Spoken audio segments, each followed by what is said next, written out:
15 August 1947च्या मध्यरात्री जेव्हा आपला भारत देश स्वतंत्र झाला, त्या रात्री देशात एक जल्लोषाचं वातावरण होतं. पण अनेकांच्या घरात एक वेगळीच भावना होती. आजचं जेवण हे स्वातंत्र्यानंतरचं पहिलं जेवण.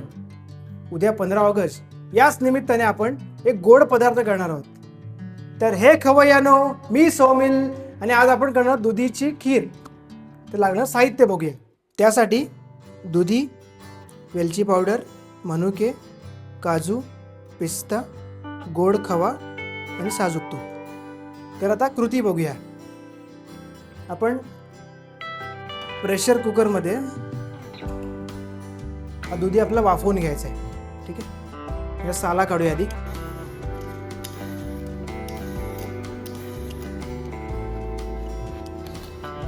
त्याच्यावर जो मधला भाग आहे ना तो काढून घ्यायचा आहे. बी कोवळा असेल ना तर तसाच घेतला तरी काही प्रॉब्लेम नाही. बी एकदम कोवळा आहे म्हणून आपण असाच घेणार आहोत. ह्याचे जाड जाड तुकडे करून घ्यायचे. याच्यामध्ये पाणी टाकून आपल्याला एक 4-5 शिट्ट्या काढून घ्यायच्या. याला 4-5 शिट्ट्या काढून घेऊया आणि पुढची स्टेप करूया.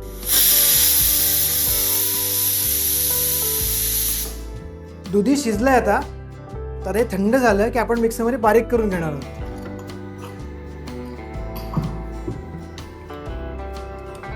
दुधी आता बारीक करून घेतलाय आणि दुधीला जे पाणी टाकलं तो शिजायला, त्याच पाण्यात आपल्याला हे शिजवायचं परत. त्यानंतर खवा टाकूया.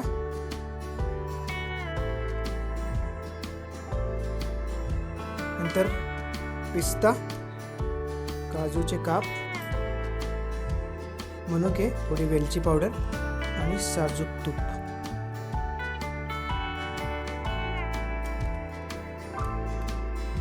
हे थोडा वेळ असं उकळू द्या, म्हणजे खवा चांगला विरघळेल त्याच्यामध्ये आणि रेसिपी रेडी होईल. एक प्रो टिप सांगतो, कुठल्याही गोड पदार्थात थोडंसं किंचित मीठ टाका.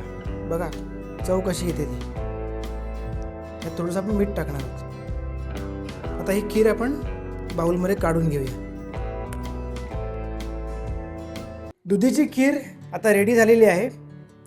ज्या शूरवीरांनी आपल्या देशासाठी बलिदान दिलं, त्यांच्या बलिदानामुळेच आज आपण आपल्या देशात गोडाचे पदार्थ खाऊ शकतो. उद्या 15 ऑगस्ट, त्यानिमित्ताने तुम्हाला हार्दिक शुभेच्छा. व्हिडिओ आवडले असेल तर लाईक, शेअर, सबस्क्राईब.